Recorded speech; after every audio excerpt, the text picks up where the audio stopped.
Welcome everyone to the Interviewing Strategies for Neurodiverse Candidates workshop. My name is Jennifer Rhodes. I'm one of the career advisors here on the CPD team and glad you could join us today.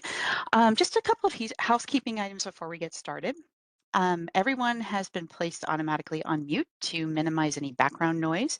But if you have any questions or comments along the way, I'll definitely be monitoring the chat. So please feel free to put those there in the chat. And everyone who has RSVP'd for this session will be sent a copy of the recording afterwards. So you'll definitely be able to go back and access that information at a later time. Before we delve into the content here, just a little bit about me, a little bit more about me and my background. So again, I'm Jennifer Rhodes. I've been with WGU for just over about 6.5 years now. Definitely doesn't seem like that length of time. Coming to you from sunny, beautiful Tempe, Arizona. Before I joined WGU, I worked for Arizona State University for a number of years, working with everyone from first-time freshmen to PhD postdocs to seasoned professionals making a career change. And what I really enjoy about career development work, there's a couple of things, but I really love helping students and alumni to tell their career narratives. And that typically involves looking at a few different factors. So looking at things like your values, your interests, your skills, abilities, challenges, and then comparing those to your options in telling your story in a compelling way. I also have a master's in counseling, and part of my unique role here at WGU is to infuse social emotional learning or SEL strategies into the work that we do. So workshops like mitigating imposter syndrome, career resiliency in the job search, utilizing mindfulness in the workplace. And some of the content that we'll cover today is also SEL associated. So I hope you find that information to be helpful. And I do like to get to know my audience a little bit more before we delve into the content. So if you could answer two things for me when you type in the chat, what school you're from, and by school, I don't mean WGU, but I mean business, healthcare, education, or IT, and what interests you about this topic, if you have anything to share there.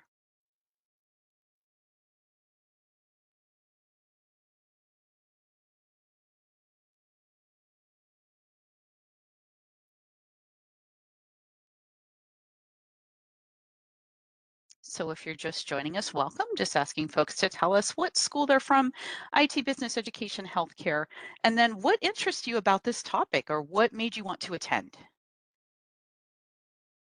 And you don't have to share a lot of personal details if you don't want to, but just curious to know, again, what kind of drew your attention about this? Maybe it's just general interviewing tips, but really curious to know.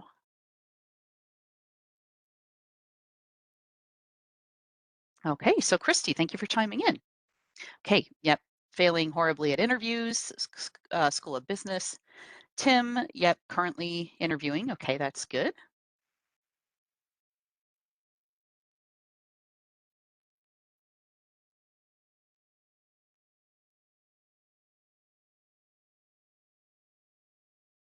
And while we see if anyone else is also chiming in here, I'm going to just put up the slide with our agenda here. So we have Chase, an alum of the IT school, interested in this topic as someone who's neurodivergent and currently interviewing. So perfectly, I'm glad that a lot of folks are in that interviewing phase, if you will, and hopefully wanting to pick up some tips here. This is the very first time we are offering this workshop. So I'm very curious to hear your feedback afterwards. We did do a drop-in session a few weeks ago to kind of test drive the topic, and there were some really great questions. Folks that attended seemed to be really engaged, so that's really good to see. So Kezia, I hope I'm saying that right. IT, yep, no interviews yet. Good to probably pick up some tips here. So yes, for the agenda for today, we're going to talk about neurodiversity in hiring, give you a little bit of a background about that and what are some of the trends there. We'll talk about common challenges that are faced by individuals who identify as neurodivergent. We're going to talk about how to lay out the interview planning in terms of before the interview, during the interview, after the interview. Some of these are generalized tips that are good for all populations, and some can definitely be specifically helpful for those who identify as neurodivergent. Then talk about some key resources you might want to explore, and then Q&A. When I give workshops, I also like to give 30-day challenges with the hope that that will encourage you to engage with the material sooner than later. Because I think we can all identify with, attending a professional development seminar and saying, oh, wow, there's some really good tips that I want to try out, or really good resources that I'd like to explore. And what tends to happen is we go back to our day to day, and before we know it, weeks have passed, months have passed, and we haven't had a chance to engage with the material, and we may miss an opportunity. So for a 30-day challenge, 30 days from now will be March 25th already. So I encourage you to write down that as a target date. And as we're going through this material, maybe think of 3 next steps that you could take based on the material that you learn. So, like maybe there's a new resource you want to try out or a new technique.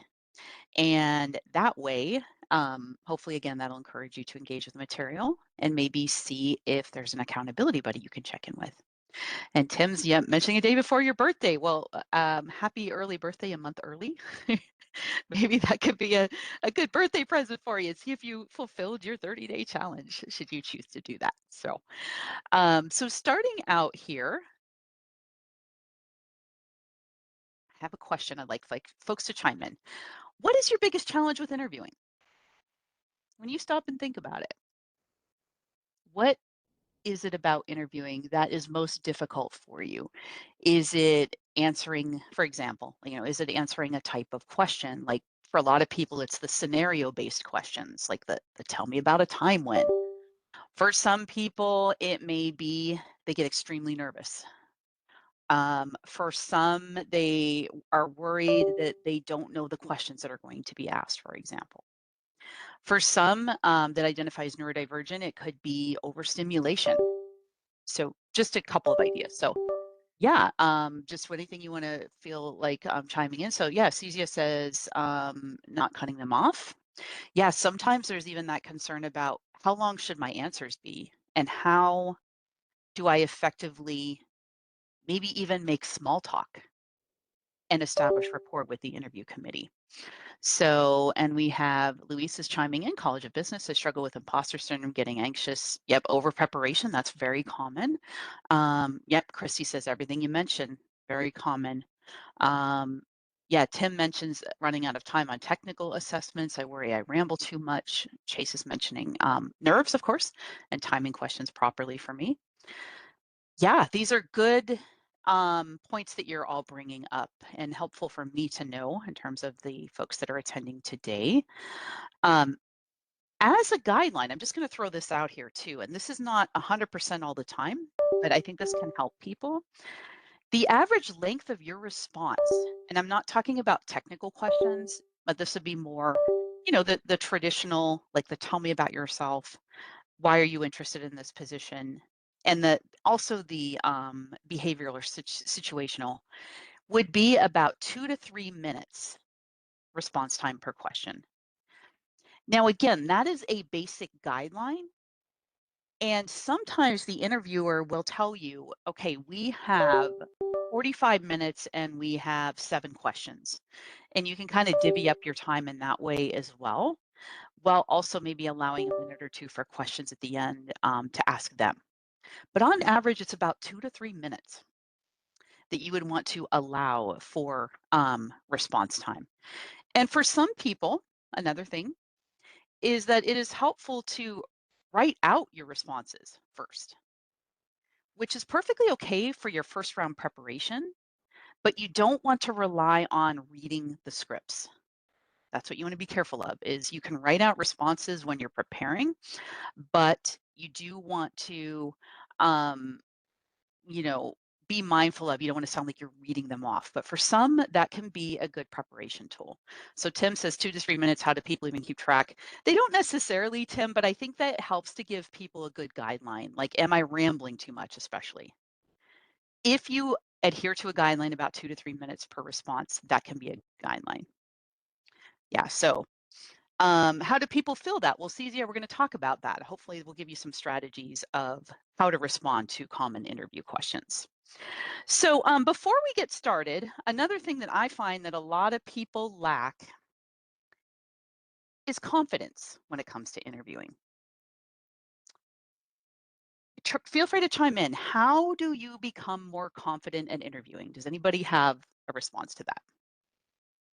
Yeah, and Louise says, feel like the head deer in the headlights with tell me about yourself. We're going to talk about that too in a little bit and what should be in that response. But how do we improve confidence when it comes to interviewing?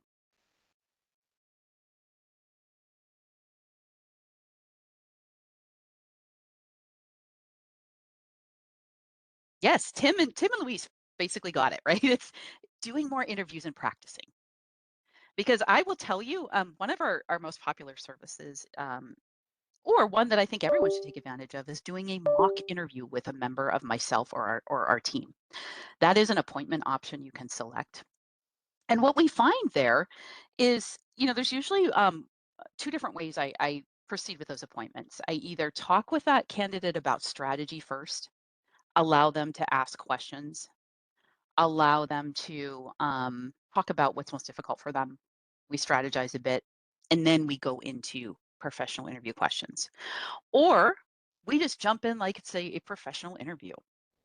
And you never really know if you're prepared until you're in that situation. I've had a lot of people say, oh, I thought I was prepared, but now I'm seeing I'm not, right? So doing practice sessions like the mock interview and appointment with us can be really helpful to gauge your preparation, but then to also give you practice and build confidence.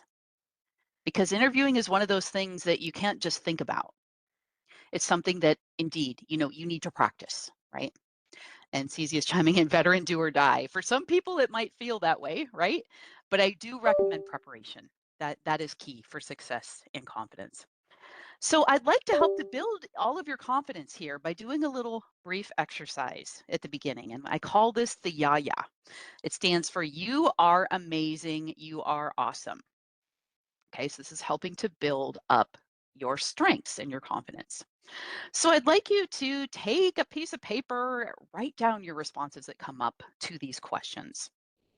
So for example, we have what are 5 of your top skills? And these can be what we call soft or transferable or discipline specific. Maybe you are really organized. Maybe you are a strong communicator.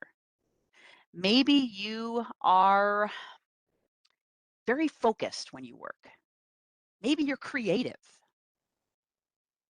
Maybe you are good at problem solving, analytical skill.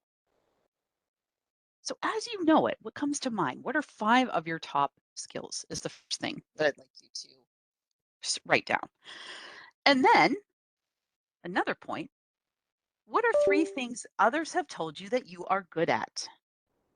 This may be similar to what you already shared in your top skills. You can repeat those, or these could be other things. Like I have been told that I am really quick to responding to emails. I had a supervisor that was blown away. Like the second we send it out, you get a quick response right back. And I say that I look at it kind of like a game of hot potato. And for me, I have a bit of, I would say I identify as neurodivergent in certain ways. And one of mine is I really don't like things hanging over my head and being unfinished. It really bothers me and it creates almost a hyper focus for me. So I need to, as soon as I can, get those emails replied to and sent out. But that could be viewed, even though sometimes it's challenging for me, it can be viewed as a strength. So you might have been told that you are a relentless problem solver, or you are very resourceful. You will get to the bottom of something. You know the resources that you need to use. Or maybe someone tells you, you know what, you're really good at building relationships or seeing connections among patterns.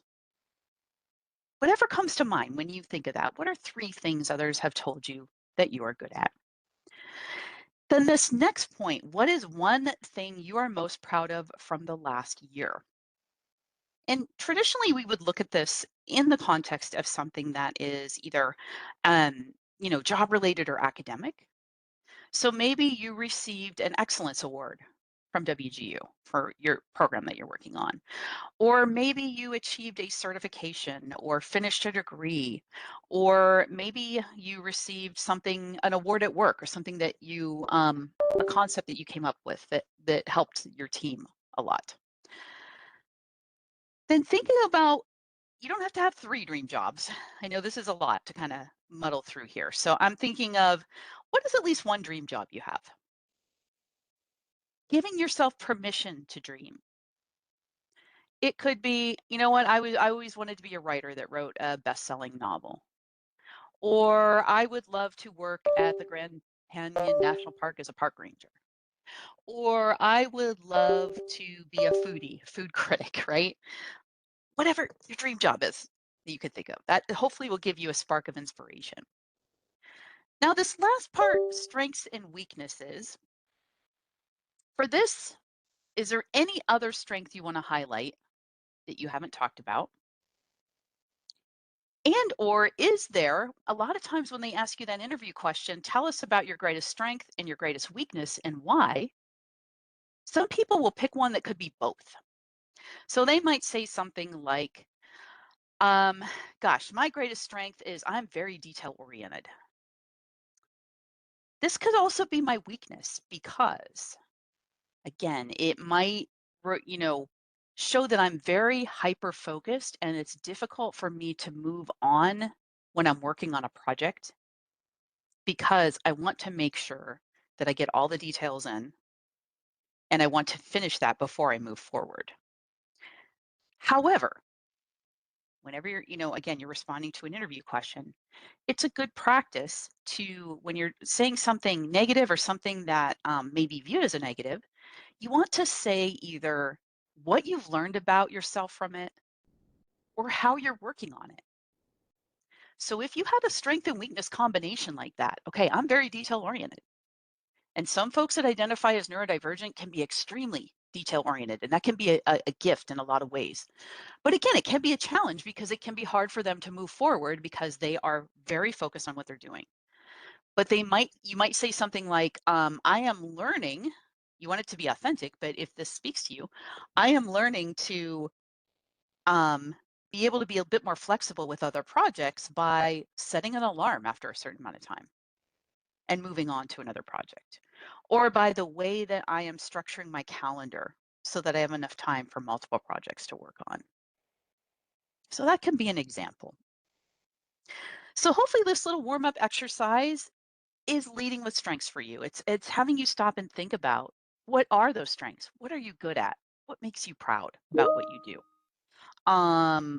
What's your dream job? Maybe that'll inspire you, and maybe you're even at WGU to help to achieve that. Who knows? But hopefully that gets you in a positive mindset.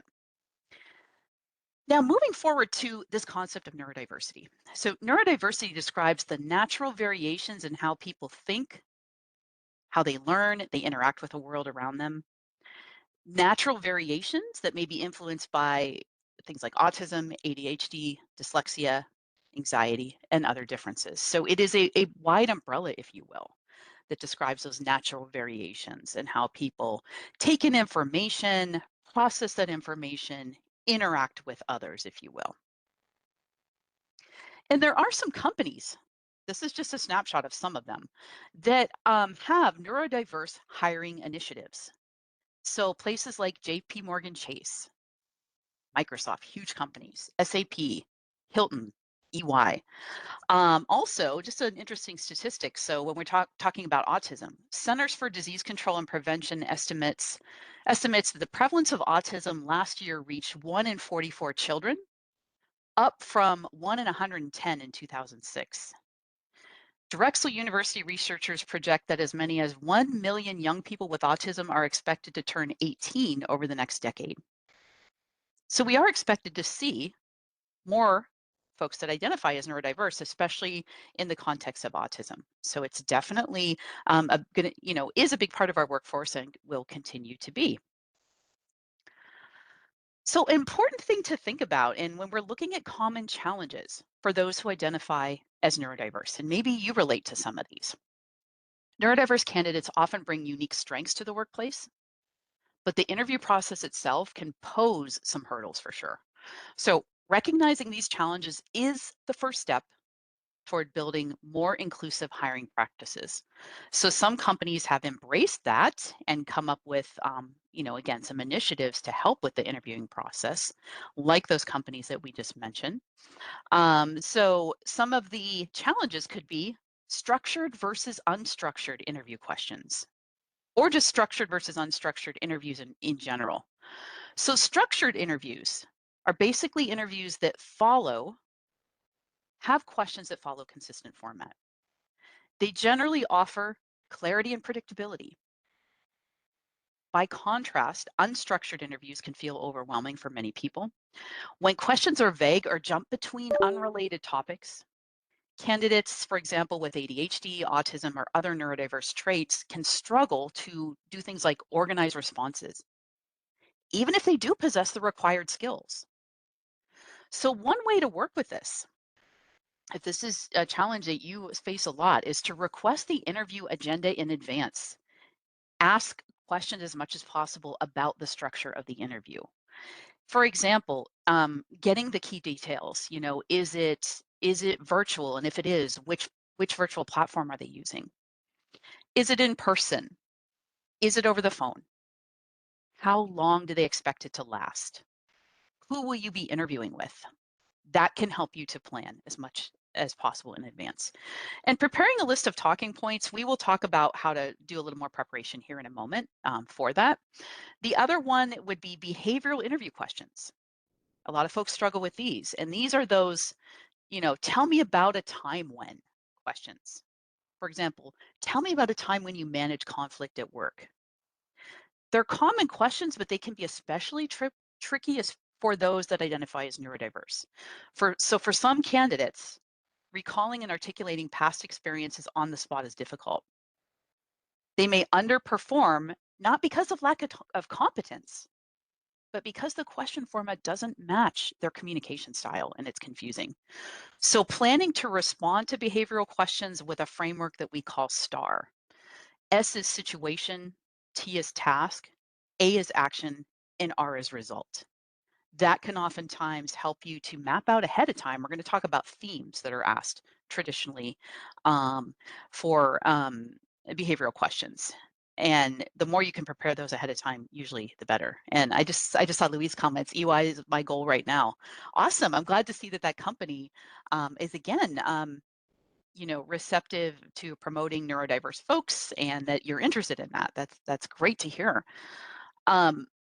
So we have those behavioral questions that can be challenging. We have sensory distractions for some folks.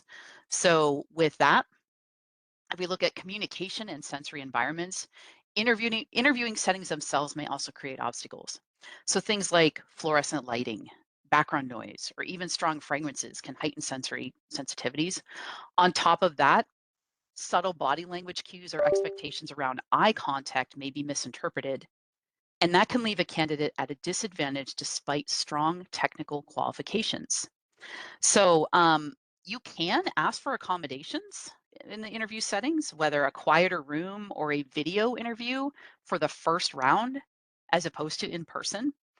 Now, at some point, they may still ask you to come in person, but you can, for that first round, maybe request like a video or a phone interview. That could be a common accommodation, if you will. Also, for the social expectations, like the eye contact, the body language, focusing on clear verbal communication instead of forced nonverbal cues can be a good practice for that and to work with that challenge. So there are some common types of interviews. There's the situational interviews, which is where they're going to ask, they'll usually give you a situation and how you will work with it. There are behavioral interviews where they ask a lot of those questions of, tell me about a time when, and this is usually based on past performance, where situational interviews, it could be based on present performance. Phone interview, video interview are common, and then whiteboard interviews, which are common for technical type questions a lot of times. So when we talk about in terms of preparing for the interview process, before the interview, there's some things you want to think about. If it's in person, if at all possible, visit that location in advance. The more you can minimize the unknowns, the less likely you may be to feel anxious beforehand. So, visiting the location or mapping out the parking and public transportation can be a really good practice. Review the job description and the company thoroughly. So, especially focusing in on when you look at a job description, focusing in on the qualifications section or the required and desired qualifications. Going through that and thinking of an example for each of the items they are asking for. So, for example, you might see things like ability to manage multiple projects simultaneously, demonstrated ability to work with diverse populations, strong organizational skill, evidence of written communication skill. It's a good practice ahead of time to once again go through that job description, dissect it, and write down in your preparation. Think of an example that showcase that so that you can't always predict the exact questions you're going to be asked ahead of time. But if you know the themes and the skills they're touching on, that will make that process a bit easier, if you will. Now, in terms of researching the company, it's a good practice to focus in on the mission, the vision, and the culture. And in this, you could use some of the exact verbiage. So you could say, I understand X company's mission is to provide timely service to all individuals um, while clarifying any confusion. If you show that you've researched the mission, the vision, culture, and you speak about it directly, you can show how you would be a good fit for that particular company and that position. Then also practice answering common interview questions, which again, we're going to get into a little more detail here on that in a moment, but be ready to respond to questions like, what are your strengths? Why are you interested in this role? It's a good idea practicing with a trusted friend or mentor, or again, even setting up an appointment with one of us to go through these. Even voicing a few key points out loud can help you feel more prepared as you're doing that practice. Now, requesting accommodations. This is a very individualized decision here. But if you need accommodations, it is important to voice this more ahead of time before the interview. So if you need specific adjustments, such as receiving the interview questions in advance or scheduling breaks during the conversation, communicate this early in the process. And you don't even have to reveal everything if you're not comfortable. You could say, I learn best or I process best by seeing things in writing. Would it be possible to request the interview questions in writing in advance? And that would be fine. Creating a checklist. Note everything you'll need for the interview, such as identification, a portfolio, notepad.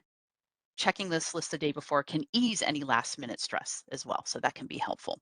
And then talking about a little bit more about accommodations and changing face of interview and hiring process. Excuse me, several global companies have become pioneers in this space. So as we were talking about earlier, Microsoft. So Microsoft launched its autism hiring program, which replaces standard interviews with multi-day workshops that emphasize collaboration and practical problem solving. SAP has introduced similar initiatives using project-based assessments rather than traditional Q&A sessions to evaluate strengths. These programs not only open doors for neurodiverse professionals, but also enrich companies with diverse perspectives and innovative problem-solving approaches. So for job seekers, it's important to recognize that the landscape is evolving. Many employers are willing and often eager to adapt their processes.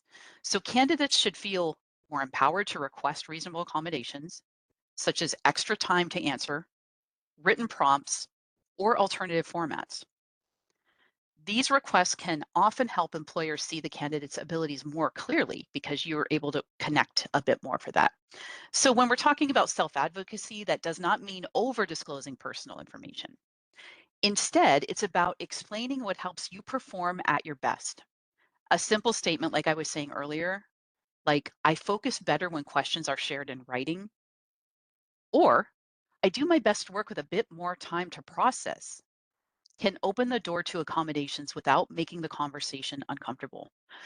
Employers increasingly recognize these requests as reasonable, especially in the context of diversity and inclusion initiatives. So just a couple things to keep in mind there. So we have the preparation, we have the practice. We're going to, again, go into more details with the questions here in a moment. But when we're talking about when the actual interview is happening, a couple things to keep in mind. Take your time. So I know that a lot of folks will say, hey, I'm nervous. Before I go into an interview, right when I get into the interview, I'm feeling nervous. We think about things like, is there a grounding technique that you can use right before you go into the interview as well? Something like focusing on your breathing a minute before they have you come into the room or before you have the call or do the video session. Sometimes just tuning into your heartbeat while taking 3 deep breaths can be a great way to ground yourself as well. When we talk about taking your time, so pausing before answering is perfectly fine, especially for unexpected questions. I think that there's this urgency and this message that, oh my gosh, I can never pause. I have to have an answer right away. And what happens when you're not prepared and you get a question like that, throws you off? You can start blurting things out, right? So it is okay to say, I just need a moment to collect my thoughts. That's a great question. Or if a question feels unclear, try saying, that's an interesting question. Could you please elaborate? Or I want to make sure I'm answering this accurately. Could you provide an example? You can always ask them for an example. This approach ensures you understand the question fully before responding. And I see Celia has a comment or question. So as a candidate with social difficulty personality disorders, what accommodations do I request? I mean, instead of group activities. So that a little bit can depend on the industry. I would say that the more common requests would be things like having the questions in writing. It could be having the first round over the phone or on video chat. Another common accommodation could be asking, like if they say that you're going to be interviewed with a panel, you could say, you could request for less panelists to attend. Those I would say are the most common accommodations that I see with that. So, and knowing what works for you. So when you are required to work with others, what works best for you? Identifying that, I think, is the first part of that particular situation. Because sometimes it depends on the nature of the work. Like if you're going to be working with clients or stakeholders quite frequently, they're going to want to see evidence of how you operate, even with the challenges you might face. If you are more in a solo role, like let's say software engineering, where maybe you won't have to interact with folks as much, then there might be some things you can work around with that. But those most common, like I said, is maybe asking for a smaller panel, getting those interview questions in advance, maybe asking for a first round interview over the phone or video. Those are things that I would take into consideration. So Tim is saying, if I'm already 2 interviews in at a company, is it too late to ask for accommodations? Tim, that's a little tricky, to be honest. I guess it would depend on what the nature is of the accommodation.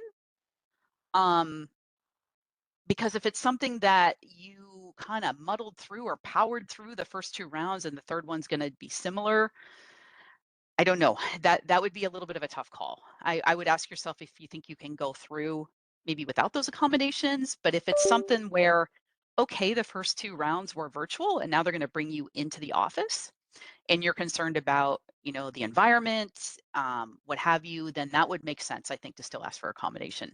So I would say it depends on if the style and the approach is going to be similar in round 3 or if there's something that's going to be different.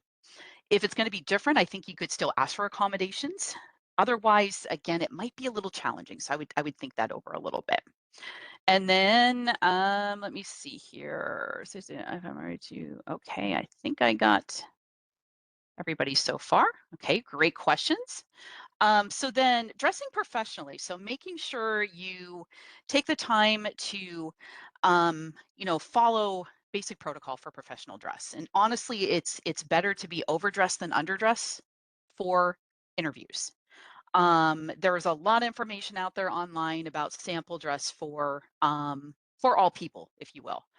The main thing is I would try on your outfits ahead of time. I know for some people that have even a sensitivity to, say, you know, fabric, tactile. You especially want to try things on ahead of time because you don't want those things to bother you during the interview. The other thing is, I recommend still dressing professionally head to toe, even if you're doing a virtual or a phone appointment. That's my professional recommendation because it is all about putting you in the right mindset for professionalism.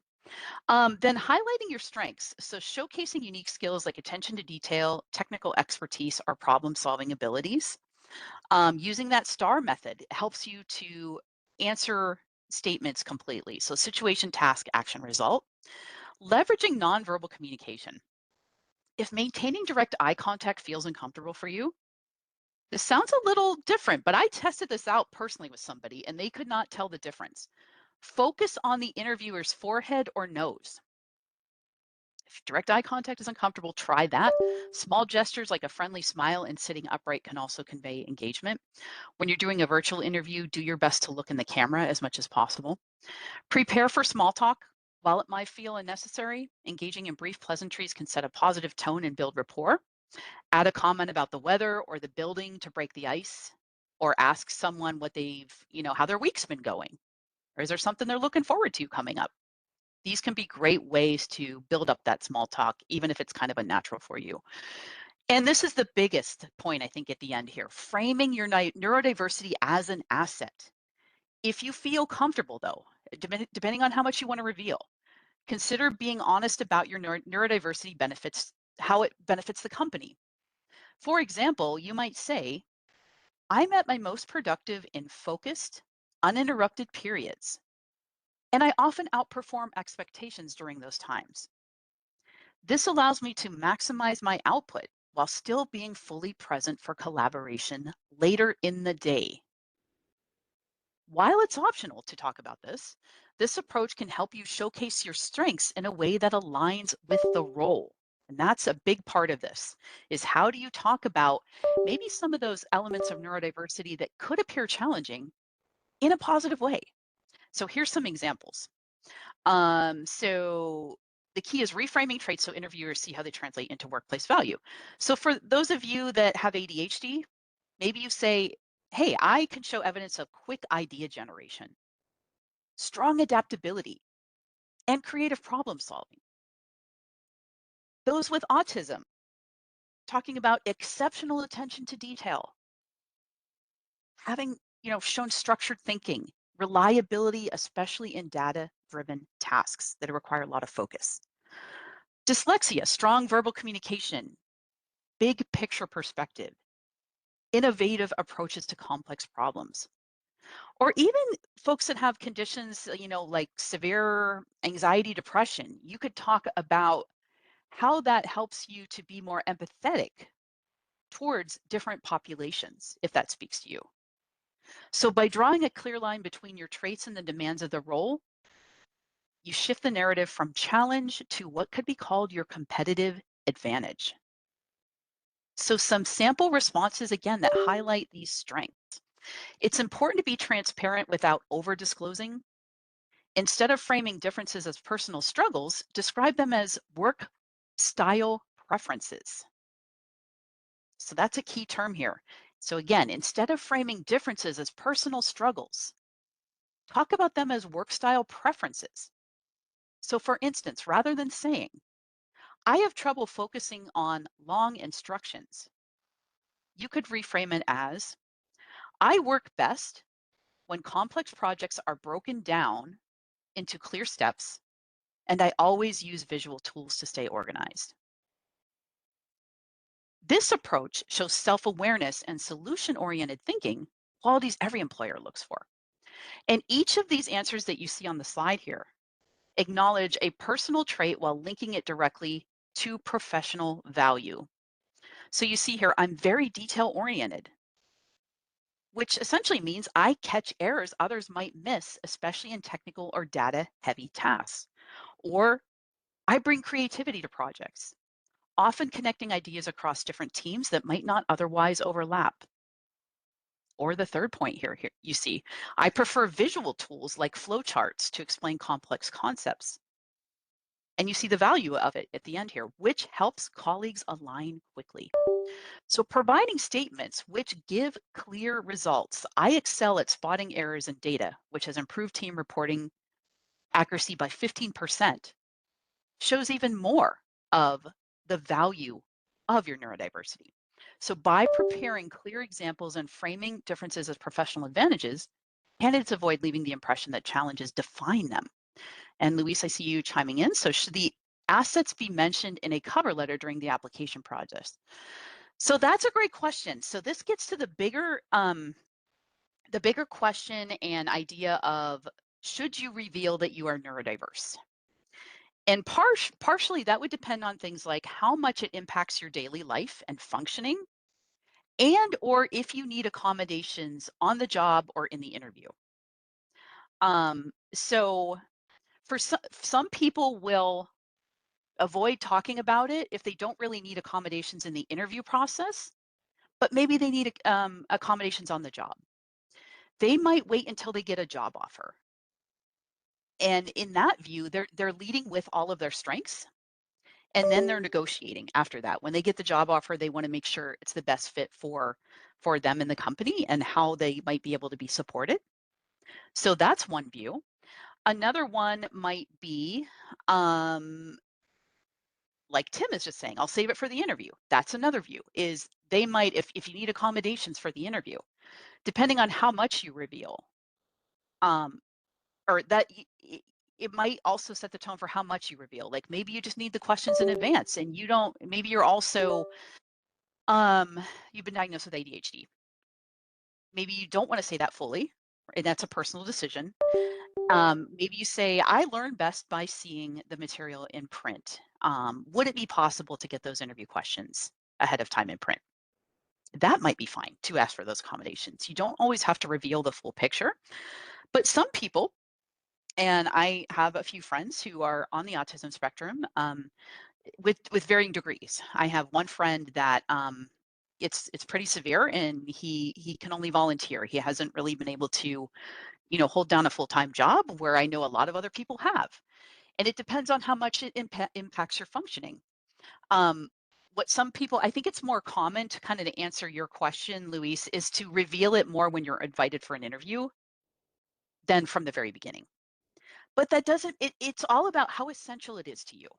Like you could, if you want to frame it in such a way, again, that that's a positive and a competitive advantage, you might say something to the effect of, um, uh, I have been able to make quick connections among diverse ideas and process information very quickly. When diagnosed with ADHD, there have been periods of time where focus can be challenging, but it's more of an asset as evidenced by XYZ. But it gets a little sticky, I will say that, because some companies they might be nervous about being accused of being discriminatory if you don't get an interview and you put that in your cover letter. So I'm afraid there's no exact black and white answer for this. My job today is hopefully to give you some things to think about. For a lot of people, if you look at it this way, writing a cover letter and a resume has one very specific point or purpose, and that is to get you the interview. So for some, it might be, hey, I'm not going to, talk about my competitive advantages related to neurodiversity or any of these other points until I actually get that invite.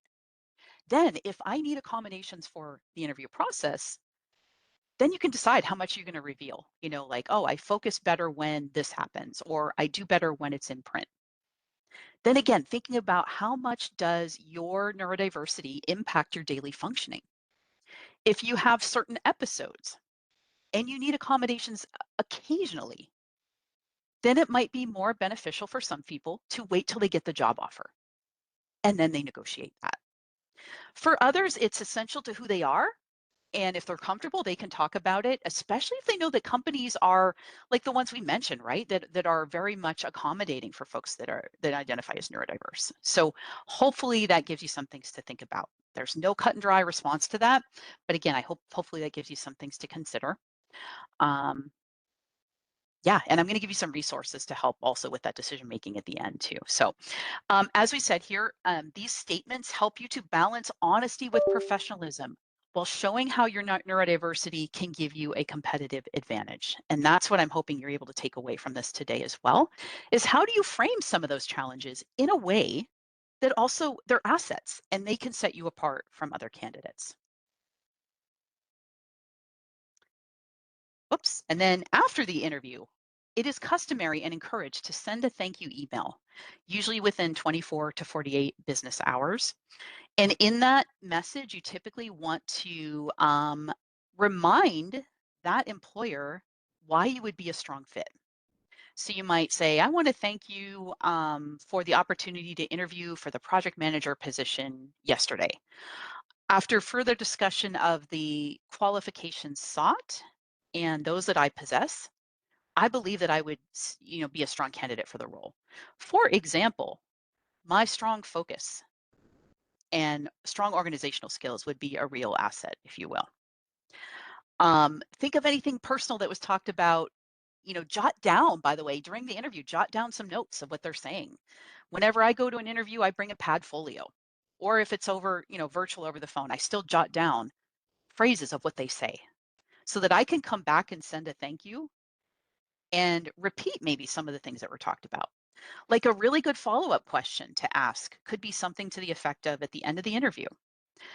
I reviewed the job description and I know that, you're looking for a candidate with various traits, but I would like to hear directly from you and or committee members, what are you looking for in the ideal candidate?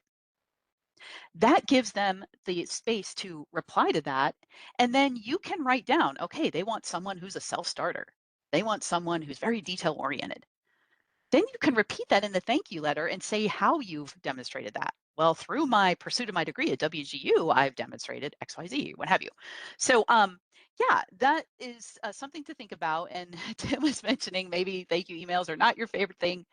There are some good templates out there you can use, especially if you do a search for Indeed. Indeed has some really good resources. You could say, thank you messages after an interview, Indeed. And they have some good samples that you can use too.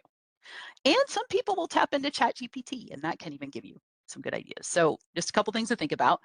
After the interview, reflect on your performance, right? Think about what went well first if you can to set those positives, and then what you might want to change and work on, and track your progress. Maintain a record of the interviews you've attended, including the company, role, date, and interviewer. This helps you follow up effectively and organize your search. Now, this next part, common questions. Should I reveal that I'm neurodiverse in an interview? I think we talked a little bit about that already. It's going to depend on your individual circumstances, how much support you need, how much it impacts you. How do I best make small talk? For that, we touched on this a bit already as well, but asking questions common like, what have you been working on this week? How has your week been? Is there something you're looking forward to coming up this week? That can usually get the conversation going, especially if it doesn't feel natural for you to make small talk. Those can be some things that get that going a little bit. How may I mitigate anxiety related to interviewing? Like we said, thinking of a grounding exercise, whether it is a brief meditation you can do, 2-minute meditation, focusing on 3 deep breaths while putting your hand over your heart to tune in. Whether it is, I'm a big fan of writing affirmations and using those. So I am a competent professional and I am going to do my best today. Or here's a way, approaching it with what we call compassionate curiosity. This helps you to detach from the outcome of the interview by saying something like, I am going to do my best at this interview. It might go well and it might not go as well, but I am curious to see the outcome. Sometimes saying something like that can detach you a bit from the anxiety and say, I'm curious, how is this going to go? So sometimes that can be helpful. Is it okay to use a cheat sheet in an interview? For a virtual and a phone interview, it is typically acceptable to use a cheat sheet, but you usually want to limit it to one side of one page. so that you don't rely on scripts, if you will. If it's an in-person interview, I would honestly try to avoid bringing in a cheat sheet. Unless it's a really necessary part of your accommodation, then you can try to explain that. But sometimes the committee will view that as lack of preparation. So you do want to be careful with that. Or I've been told that my natural tone does not show enthusiasm. How may I show interest when interviewing? So for this, you might use um, the language you use. You might say, I'm very interested in blank, or I'm excited to be interviewing for this position today because, or I am passionate about blank. It doesn't always have to be in your tone or your body language, but it can be in the words that you use. So that's another side tip there. So then also, that one other point about should you bring up that you're neurodiverse in an interview. It depends on whether you feel that having specific support during the interview or on the job would help you succeed. If you choose to bring it up, framing it to highlight your strengths can create a positive impression, as we keep saying. So for example, you might say, my neurodivergence allows me to approach challenges with focus and precision, which aligns well with this role. However, disclosure is entirely optional, as we said, and you can focus on confidently showcasing your skills and experiences without sharing all of the personal details if you are not comfortable. So some sample questions and strategies. So we have those traditional questions, right? These are, tell me about yourself. Why are you interested in this position? These are designed to assess interest and overview of top skills as they relate to the position, and employers oftentimes seek concise, honest responses. So when you hear tell me about yourself, I honestly recommend writing this out if it's helpful, what you're going to say. Because what happens, they really don't want to know your life story, first of all. And you want to be careful about revealing things that if they asked you the questions directly, they would be illegal questions. Things like how old you are, your marital status, how many kids you have, those kinds of questions. So they typically want a summary of a couple of things. They want a summary of your work experience as it relates to the position. So you might say, I have 5 years of customer service experience and 1 year of project management experience. Then they usually want to know something about your education background. I am currently pursuing my MBA degree at Western Governors University, and I plan to finish in the next 6 months. Typically an element about your top skills. My top skills include oral and written communication, strong organizational skill, project management, analytical skill. And then close that response typically with something like, I am interested in interviewing for this position today because, and then fill in the blank, whether this would be a great growth opportunity for me, etc. Why are you interested in this position? Being able to talk about the skills, what you can add to it, and what new skills you're interested in learning. Greatest strength and weakness and why.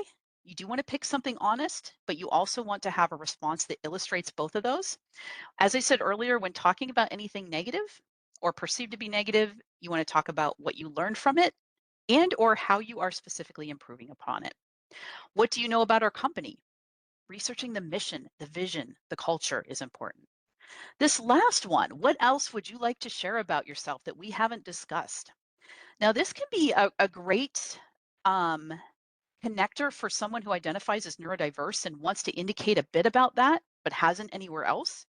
You might say something like, well, there's the misperception about me that I am difficult to get to know. And you might say, depending on what you want to reveal, say, I identify as neurodiverse, and sometimes I can get very focused on the task at hand and maybe not connect so quickly to individuals. But I have made it a priority to, connect with my team at least on a daily basis, at least once, to keep everyone informed. Something like that. Then I know we are, gosh, we're running short on time on the end part here, but a couple of things. So when we're talking about interview questions and the behavioral based questions, tell me about a time when. Give me an example of. Describe a time. Can you tell me about? This is where you want to implement that STAR technique, explaining the situation, the task, the action, the result. So common themes, what I often recommend people do for interview prep is to write down a list of common themes with the STAR acronym next to each theme, and then write down keywords about individual situations for each. So a time when you experience conflict, a time when you demonstrated collaboration, strong communication, complex ideas, change management. Other common themes are things like initiative, leadership, innovation, analysis, failure. So writing the themes down, writing a STAR acronym next to each, writing down keywords that describe each can be a good preparation tool. And the more diverse your examples, the better. So they could be both from school and academics. That would be the best, honestly. And then in closing, what I'm going to send all of you is not only the recording of this, but the PowerPoint, because there are some links in here that I want you to be able to access freely. There is interview preparation materials. So on our website, there's a whole interview section, and there's more about the STAR technique. There's a link to what's called Big Interview, which is an AI-powered independent practice platform. And it's really amazing because you can do practice questions and record them based on your discipline, and it will use AI to evaluate your responses. So that's on our website. Big Interview is a great practice tool. Visit our resources for neurodiverse job candidates, has everything from common companies to look for to target, to interviewing with anxiety and depression, undergoing the job search with different conditions, more about when to reveal and how to reveal, all of that's on there. And then scheduling a practice interview appointment with one of us. You'd want to select the 40-minute option. And we're going to ask you if you want to do it over video by WebEx or by phone. And we will typically ask you to send the materials to us ahead of time, like a copy of your resume and job description, so you can practice. So this last slide, if you have a moment, would love your feedback. You can always scan the QR code and provide it there, or I am going to be sending a copy of the PowerPoint and recording and a link to the survey there. So if you don't have time now, would love your feedback later. This is just information on our website where you can schedule an appointment. YouTube channel that has recordings of many of our sessions and employer information sessions, our email address for correspondence. You can call this number too if you're having trouble getting an appointment with us. You can call this number, leave a voicemail, and we'll return your call within 24 business hours so we can follow up with you timely. We have drop-in sessions through Handshake, which are chances for you to ask your questions about a topic, drop in, drop out, or you can meet your classmates. We've had people hang out and chat with their classmates about questions they have too. So it's a great way to build connection. And we do have an active Facebook group as well. So I'll pause for a minute here, see if anyone does have any last minute questions or comments. If you need to hop, thank you for joining us today. Again, this is the first time we've done this workshop, so I'd love feedback. And I hope this gives you some tips and things to think about. Well, I'll say it again, the biggest way to really prepare though is honestly going to be practice. So whether you want to set up an appointment with us, use Big Interview to practice, write out how you might request accommodations even if that's needed. That will help you to hopefully feel more confident and prepared and help with that process as well. So I'll be quiet for a minute, see if anybody has any questions. Again, if you have to hop, thanks for joining us. Hope this is helpful today. And Chase, you're very welcome. I hope this is helpful, give you some things to think about. Ezra, thank you. Appreciate the kind comment there.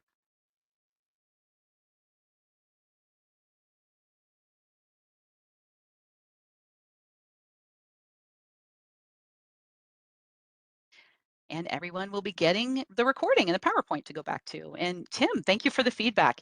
Yeah, we want to create more materials like this. So I'm glad that you are wanting to seek that too. And Louise, thank you for the kind words. Appreciate that. We need these tools. We definitely need these tools. There's a huge population that can really benefit from this. So absolutely. All right, everyone have a great rest of your day. I don't see anything else coming through. So thanks for joining us. Enjoy your day.